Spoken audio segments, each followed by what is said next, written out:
भगवान को धन्यवाद दो कि आपकी सिर्फ कंपार्टमेंट आई, आप फेल नहीं हुए। बेचारे बहुत सारे स्टूडेंट्स ऐसे हैं जो फेल हो गए, लेकिन ये सोसाइटी वाले आपके दिमाग में जरूर डालेंगे आपकी बेटा कंपार्टमेंट आ गई, ये होगी वो होगी। नहीं सुनना है इनको। एक इंसान कहता है भैया तेरी कंपार्टमेंट आ गई, तू तो फेल हो गया। मैं कहता हूँ यार तू बहुत किस्मत वाला है कि भाई तू फेल नहीं हुआ, तेरी सिर्फ कंपार्टमेंट आई यार। कि हाँ मेरी कंपार्टमेंट आई, कोई दिक्कत नहीं, लेकिन अब मैं ऐसे पढ़ूंगा कि केमिस्ट्री में अगर मेरी कंपार्टमेंट आई ना तो पूरे 70 मार्क्स लेके आऊंगा जो जुलाई में एग्जाम है। CBSE class 10th and 12th board exam result 2024 तो डिक्लेयर हो चुका है, लेकिन हमारे बहुत सारे भाइयों और बहनों की कंपार्टमेंट आ गई और इस समय बेचारे बहुत ज़्यादा परेशान है। समझ में नहीं आ रहा कि क्या करें। एक तरफ ये पड़ोसी पूछने आ रहे हैं भैया क्या रिजल्ट रहा, रिलेटिव्स के फ़ोन आते जा रहे हैं बेटा कैसा रिजल्ट रहा। समझ में नहीं आ रहा कि इन्हें संभालें या फिर आगे प्रिपरेशन का कुछ सोचें कि कंपार्टमेंट एग्ज़ाम का कैसे प्रिपरेशन करना है, कैसे पास करना है, समझ में नहीं आ रहा होता है। दोस्तों बिल्कुल आपको टेंशन लेने की ज़रूरत नहीं है। इस वीडियो में आपके एक एक डाउट में क्लियर कर देने वाला हूँ, साथ में आपको मोटिवेट भी कर देने वाला हूँ। बिल्कुल आपको टेंशन लेने की ज़रूरत नहीं है। जो दुख और दर्द अभी आप झेल रहे हो ना कंपार्टमेंट वाले स्टूडेंट्स, मैं समझ सकता हूँ। पिछले साल भी बहुत सारे स्टूडेंट से बात करके मैं खुद इमोशनल हो जाता हूँ। एक टाइम मेरी ज़िंदगी में भी था क्लास 12th में, जब मेरे कम मार्क्स आए थे और ये पड़ोसी और रिलेटिव्स क्या कुछ इन्होंने नहीं बोला था। I can understand very well. Video को पूरा देखिएगा, बहुत कुछ आपको सीखने को मिलेगा, सारे के सारे डाउट्स आपके सॉल्व होंगे। पहली बार आ रहे हो अगर हर्षित की पढ़ाई पर तो सब्सक्राइब कर लो, साथ ही बेल आइकन प्रेस, क्योंकि कंपार्टमेंट वाले स्टूडेंट्स को सबसे ज़्यादा मैं सपोर्ट करता हूँ, हमेशा आपके साथ हूँ। मैं टॉपर्स को सपोर्ट नहीं करता, मैं आप लोगों को सपोर्ट करता हूँ, because I know very well support की ज़रूरत आप लोगों को होती है। टॉपर्स के लिए तो सभी लोग तालियां बजा रहे हैं, टॉपर्स ऑलरेडी बहुत खुश हैं, मज़े कर रहे हैं, आगे का बढ़िया उनका है। लेकिन बेचारे कंपार्टमेंट वाले स्टूडेंट्स, उन्हें सबसे ज़्यादा इस समय ज़रूरत है, ठीक है। इसलिए मैं आप लोगों के साथ हूँ, बिल्कुल टेंशन लेने की आपको ज़रूरत नहीं है। पूरा आपको गाइड करूँगा, मोटिवेट करूँगा। चैनल को सब्सक्राइब कर दो, बेल आइकन प्रेस कर दो अगर पहली बार आए। आइए स्टार्ट करते हैं। First of all you are not the loser. आप लूज़र नहीं हैं, बिल्कुल लूज़र नहीं है दोस्त, ठीक है। आपकी सिर्फ कंपार्टमेंट आई है दोस्त, और आप बिल्कुल लूज़र नहीं है, यू आर द विनर्स। क्यों आप लूज़र नहीं है, क्यों आप विनर हैं, आगे आपको पता चलेगा। आगे आपको पूरा स्ट्रेटजी वगैरह हर एक चीज़ में दूंगा। सबसे पहले मैं थोड़ा सा आपका दुख और दर्द समझता हूँ। ये रिलेटिव्स होते हैं, फ़ोन करते हैं भाई कैसा रिजल्ट रहा तुम्हारा, मेरे बेटे कितने आए। एक पड़ोसी फिर पूछने चले जाते हैं। कहीं ना कहीं फ्रेंड से भी थोड़ा सा हमें जलन होती है, ठीक है। हमारी कंपार्टमेंट आ गई, दोस्त हमारे कुछ पास हो गए, बढ़िया नाच रहे हैं, है ना। टीचर्स भी फिर करती हैं और बेटा कितने % मार्क्स आए, तब तो तुम पढ़ो लिखो ना, मतलब हमें ये सब लोग दोस्त देते हैं। और यहाँ पर पेरेंट्स की जब बात आती ना तो भाई साहब हम इमोशनल हो जाते हैं, ठीक है। इमोशनल क्यों हो जाते हैं, क्योंकि पेरेंट्स का वो चेहरा फिर देखा नहीं जाता हम लोगों से। पेरेंट्स कहते हैं बेटा हमने तुम्हारे लिए क्या कुछ नहीं किया, किताबें खरीदी, फीस जमा करी और आपके साथ ऐसा हो गया। दोस्त आपको खुद को ज़्यादा कुछ बोलने की ज़रूरत नहीं है, इतना कुछ सुना देते हैं ये सभी लोग, मन भर जाता है। बट मैं बिल्कुल नहीं कहूँगा कि पूरी गलती आपकी है। देखो कुछ कंडीशन ऐसी होती है, ठीक है, नहीं हो पाते हैं पास, हो जाती कंपार्टमेंट, कोई दिक्कत नहीं, मैं समझता हूँ, ठीक है। सारी गलती आपकी नहीं होती है। उसके बाद नेगेटिव थॉट्स आना स्टार्ट हो जाते हैं, कैरियर की टेंशन होने लगती है कि हमारा कैरियर कैसा होगा, ठीक है। प्रॉब्लम समझ में आई क्या है, ठीक है। अब मैं आपको सोल्यूशन देता हूँ। कॉन्ग्रेचुलेसन्स, बधाई हो मेरे भाई। जिन भी स्टूडेंट्स की कंपार्टमेंट आई ना दोस्त, बहुत बहुत आपको बधाई हो। सबसे पहले भगवान को धन्यवाद दो, भगवान को धन्यवाद दो, ग्रेटिट्यूड एक्सप्रेस करो। हैं क्या बात कर रहे हो भैया, हैं हमारी तो कंपार्टमेंट आ गई, बहुत दुखी हैं। नहीं, आपकी सिर्फ कंपार्टमेंट आई है, इतनी सी बात है, इतनी सी। भगवान को धन्यवाद दो कि आपकी सिर्फ कंपार्टमेंट आई, आप फेल नहीं हुए। बेचारे बहुत सारे स्टूडेंट्स ऐसे हैं जो फेल हो गए, जिन्हें पूरी साल रिपीट करनी पड़ेगी। आपकी सिर्फ कंपार्टमेंट आई है, जुलाई में आपका एग्ज़ाम हो जाएगा और आप पास हो जाओगे, उसमें अच्छे से कर देना, ठीक है। आपकी पूरी साल वेस्ट नहीं होगी, 1-2 महीने की बात है सिर्फ। लेकिन सोचो उनके बारे में जिनकी एसेंशियल रिपीट आई है, जिनको पूरा साल रिपीट करना पड़ेगा, वो बेचारे क्या करें।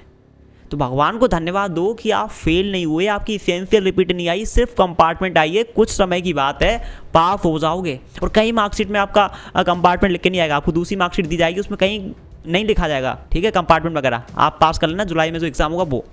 तो भगवान को धन्यवाद दो यार, आपके पास यार बहुत कुछ है यार, सिर्फ कंपार्टमेंट ही तो आई, फेल थोड़ी ना हुए आप, ठीक है मेरे भाई। तो first of all gratitude mode में आओ, ठीक है।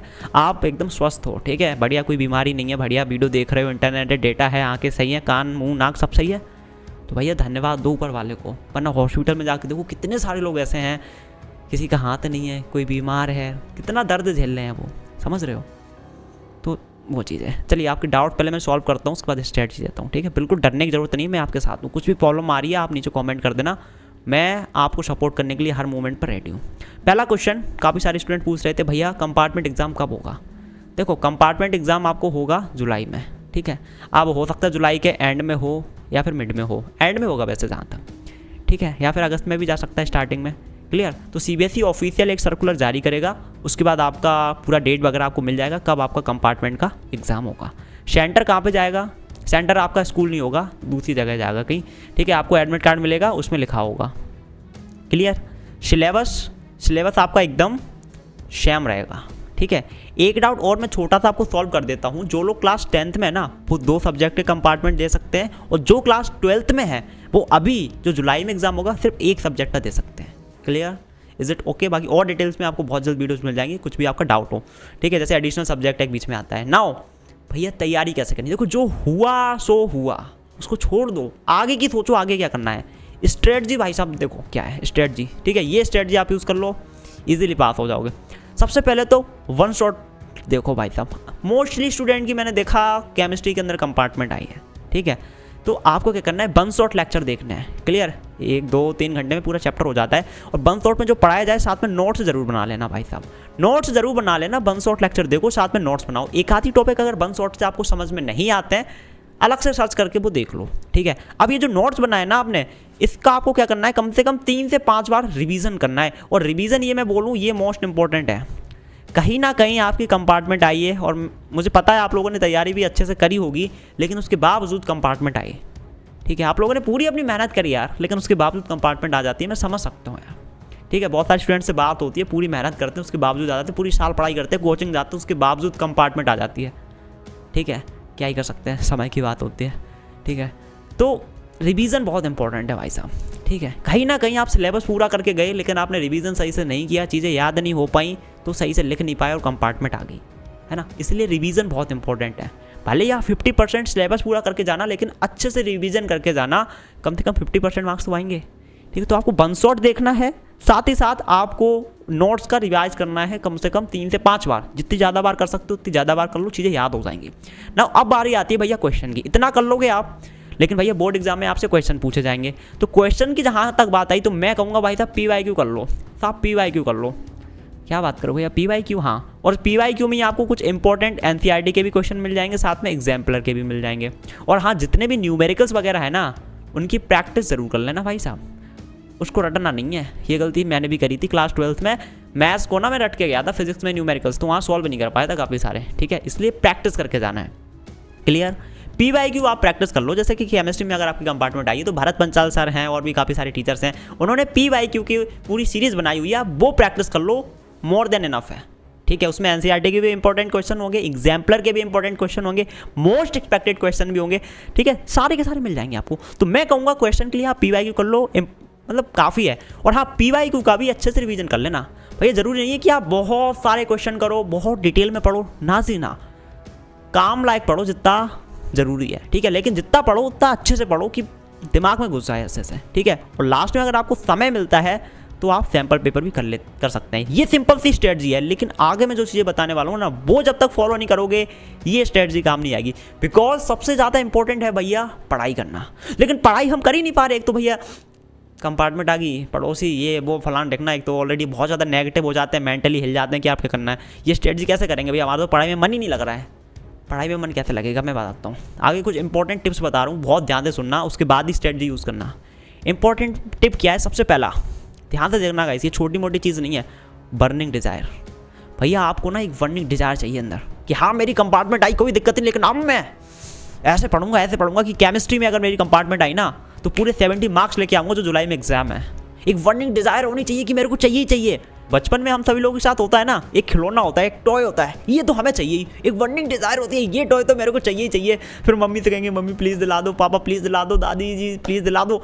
एक बर्निंग डिज़ायर चाहिए, होती है ना बर्निंग डिज़ायर चाहिए ही चाहिए, इच्छा होनी चाहिए अंदर से, सबसे ज़्यादा इंपॉर्टेंट है। नेक्स्ट बर्निंग डिज़ायर, मोटिवेशन होना चाहिए। यस मैं करूँगा, बिल्कुल कर लूँगा, यस मैं कर सकता हूँ, ठीक है। दो चीज़ें हो गई बहुत एक ग्रेटिट्यूड, ये बहुत इंपॉर्टेंट है। अभी क्या है ना, हर जगह से आपको नेगेटिव ही सुनने को मिलेगा कि बेटा तुम्हारी कंपार्टमेंट आ गई, बेटा तुम्हारे कैरियर का क्या होगा, हाँ कैरियर अच्छा नहीं होगा तो शादी कैसे होगी, पैसे कैसे कमाओगे, हर जगह से ये सब चीज़ें सुनने को मिलती हैं। उस चक्कर में तुम्हारा ना दिमाग ख़राब हो जाता है। तुम्हें तो खुद पे शक होने लगता है कि क्या मैं इतना बेकार हूँ। नहीं, आप बेकार नहीं हो भाई, आप बहुत अच्छे हो भाई, आप बहुत अच्छे इंसान हो और आपके पास बहुत कुछ है ऊपर वाले की कृपा से। लेकिन ये सोसाइटी वाले आपके दिमाग में जरूर डालेंगे आपकी बेटा कंपार्टमेंट आ गई, ये होगी वो होगी। नहीं सुनना है इनको, ग्रेटिट्यूड मोड में जाना है। ठीक है, थैंक्स बोलना है कि आप फेल नहीं हुई, आपकी सिर्फ कंपार्टमेंट आ गई। ठीक है, ग्रेटिट्यूड क्या होता है एक बार यूट्यूब पर सर्च कर लेना। थैंकफुल रहना है हर चीज़ के लिए जो तुम्हारे पास है। तुम्हारे पास मोबाइल फ़ोन है, तुम्हारे पास इंटरनेट है, तुम्हारे पास यूट्यूब है, इतने बड़े बड़े टीचर्स हैं यूट्यूब पर, तुम्हारे पास आंखें हैं, तुम्हारे पास कान है, तुम्हारे पास नाक है, तुम्हारे पास बाल हैं, सबके लिए थैंक यू बोलना है आपको। ठीक है, अरे थैंक्स बोलो भगवान को कि मेरे पास यूट्यूब है, मेरे पास इतने बढ़िया टीचर्स हैं यूट्यूब पर जिनसे पढ़ के मैं ईजिली कंपार्टमेंट एग्जाम भी निकाल लूँगा। अगर ये सब चीज़ें ना होती तो कैसे पास होते। तो ग्रेटिट्यूड डेली प्रैक्टिस करना है, बहुत इंपॉर्टेंट है। चाहोगे तो एक प्रॉपर वीडियो बना दूंगा ग्रेटिट्यूड के ऊपर। स्टार्टिंग में मैंने बोला था भगवान को धन्यवाद दो कि आप फेल नहीं हुए, ग्रेटिट्यूड है। ठीक है, देखने का तरीका है। एक इंसान कहता है भैया तेरी कंपार्टमेंट आ गई, तू तो फेल हो गया। मैं कहता हूँ यार तू बहुत किस्मत वाला है कि भाई तू फेल नहीं हुआ, तेरी सिर्फ कंपार्टमेंट आई यार, भगवान को धन्यवाद दो। देखने का तरीका है। एक इंसान कहता है तू फेल हो गया, मैं कहता हूँ भाई कोई दिक्कत नहीं, फेल ही तो हुआ है, अगले साल पास हो जाएगा। लेकिन तेरे पास हाथ नाक कान मुंह ये सब चीज़ सही है ना, तुम्हारी पूरी बॉडी एकदम सही है ना, फिट है ना, भाई तुम्हारे पास बहुत कुछ है। क्योंकि सोच के देखो, एक बार किसी का अगर हाथ चला गया है, किसी की आंखें चली गई, वो दोबारा नहीं आ सकती। आप फेल हुए, आप दोबारा एग्जाम देके पास हो जाओगे अगले साल। लेकिन एक बार ये हमारा जो शरीर है ना, इसमें कोई भी प्रॉब्लम होती है ना, कोई चीज़ चली जाती है भाई, वो दोबारा नहीं आ सकती। ठीक है, तो भाई कितना कुछ है तुम्हारे पास, तो वो ग्रेटिट्यूड बोलते हो उसको भाई, थैंकफुल रहो हर चीज़ के लिए। Next, belief. भाई आप भगवान को मानते हो, जिस किसी को भी मानते हो, पूरा भरोसा रखना है। ठीक है, जैसे कि आप शिव जी को मानते हो तो शिव जी की पूजा करो और पूरा विश्वास रखो कि यस आपको शिव जी ज़रूर पास करा देंगे। बहुत इंपॉर्टेंट है गाइस, विश्वास में बहुत पावर होती है। आपको विश्वास रखना है कि तुम कर सकते हो। ठीक है, आपको विश्वास रखना है कि आप कुछ भी कर सकते हो, इजीली पास कर सकते हो, सारी चीज़ पॉसिबल है। Yes, each and everything possible है। भगवान की पूजा करो, विश्वास रखो, बहुत इंपॉर्टेंट है। लीव नेगेटिव पीपल, जितने भी नेगेटिव पीपल्स हैं इस समय उनको छोड़ दो भाई साहब, छोड़ दो, दूर हो जाओ उनसे, क्योंकि इनके साथ रहोगे ना आप दिमाग खराब होगा। इनफैक्ट तुम्हारे जो टॉपर्स दोस्त हैं ना, मैं तो कहूँगा थोड़ा उनसे भी कम ही बात करो, बिकॉज उनको देखोगे तो तुम्हें बुरा लगेगा कहीं ना कहीं, ये भैया एंजॉय कर रहे हैं, हम यहाँ पढ़ रहे हैं। सच में यार, कंपार्टमेंट वाले स्टूडेंट जो होते हैं ना, उनका दुख और दर्द मैं बहुत अच्छे से समझता हूँ। क्योंकि यार मैंने एक शॉर्ट वीडियो भी बनाया था, टॉपर्स बढ़िया नाच रहे गा रहे, जो बच्चे फेल हुए थोड़ा सा रो लिए बढ़िया से, कोई दिक्कत नहीं, आप बढ़िया बैठ के फ़ोन चला रहे हैं, अगले साल देखेंगे। लेकिन बेचारे कंपार्टमेंट वाले ये ना तो फेल हुए ना पास हुए, ये पढ़ाई कर रहे हैं बेचारे बैठ के, समझ रहे हो। बेचारे पास हैं, उसके बावजूद अगर किसी को बता दिया कि कंपार्टमेंट आई तो ऐसे देखते हैं कंपार्टमेंट दोबारा एग्जाम होगा, मतलब फेल। मतलब जो इंसान फेल नहीं है ना, उसको भी फेल वाला टैग दे देते हैं ये सोसाइटी वाले। समझता हूँ यार, कंपार्टमेंट वाले लोगों को भाई सैल्यूट है, आप लोगों को बहुत कुछ सहते हो यार। एक लास्ट चीज़ और बोलना चाहूँगा, मेडिटेशन करो भाई, इस समय बहुत इंपॉर्टेंट है। क्या है, एकदम से पड़ोसी आगे और बेटा कितने मार्क्स आए, कम मार्क्स आए तुम्हारे, अरे बहुत बुरा हुआ। फिर से एक रिलेटिव का फ़ोन आया, बेटा कितने मार्क्स आए, कम आए, अरे ये तो बहुत बुरा हुआ। टीचर्स आ गए, समझ रहे हो भाई, ये दिमाग भाई साहब पढ़ाई में लग ही नहीं पाता है। आप चाहोगे कि चलो पढ़ते हैं, ये हर्षित भैया ने जो स्ट्रेटजी बताई इसको फॉलो करते हैं, दिमाग लगेगा ही नहीं उसमें। आपका दिमाग सोचेगा अरे यार उस समय पढ़ लिया होता ये हो जाता, अरे यार मैं तो ये हो गया वो हो गया, पढ़ाई में लग ही नहीं रहा दिमाग। क्यों, अलग अलग थॉट्स आ रहे हैं। कैसे सॉल्व होंगे, मेडिटेशन से। जब आप मेडिटेशन करोगे ना, एकदम आंख बंद करके पूरा ध्यान खुद पे दोगे, 10 मिनट भी अगर मेडिटेशन कर लिया ना, पूरे दिन के लिए रेडी हो जाओगे, फोकस रहोगे, फालतू के थॉट्स नहीं आएंगे माइंड में। क्या होता है मेडिटेशन, एक बार यूट्यूब पर सर्च कर लेना अगर नहीं पता है। ये सारी चीज़ें आप प्रैक्टिस करोगे ना, जो इंपॉर्टेंट टिप्स मैंने बताई, तब जाके ये स्ट्रेटजी आप फॉलो कर पाओगे। वरना अगर ये चीज़ें फॉलो नहीं करी, पढ़ाई में मन ही नहीं लगेगा यार, अंदर से मोटिवेशन ही नहीं आएगा, कमज़ोर पड़ जाओगे। ठीक है, तो ये सारी चीज़ें, बाकी किसी का एडिशनल सब्जेक्ट में आया है कंपार्टमेंट, उन सब के ऊपर बहुत जल्द आपको वीडियो मिल जाएंगी। इसलिए हर्षित की पढ़ाई को आप सब्सक्राइब कर लो, बेल आइकन प्रेस कर लो। जब तक आपका कंपार्टमेंट एग्जाम नहीं होता है, मैं आप लोगों के साथ हूँ, प्रॉपर आपको मोटिवेट करता रहूँगा, स्ट्रेटजी आपको देता रहूँगा। कोई CBSE का अपडेट आता है कंपार्टमेंट वाले स्टूडेंट्स के लिए, आपको हमारे चैनल पर मिल जाएगा। इसलिए बोल रहा हूँ, हर्षित की पढ़ाई को सब्सक्राइब कर लो, बेल आइकन प्रेस कर लो। कंपार्टमेंट वाले स्टूडेंट्स को हमेशा मैं पूरे दिल से सपोर्ट करता हूँ और एंड मूवमेंट तक सपोर्ट करता हूँ। पिछले साल भी मैंने स्टूडेंट्स को बहुत सपोर्ट किया था। ठीक है, तो ये थी आज की वीडियो, आई होप आपको पसंद आई होगी। अगर पसंद आई हो तो वीडियो को लाइक करें, साथ ही चैनल को subscribe and bell icon press. मैं मिलता हूँ अगली वीडियो में, till then take care, bye bye.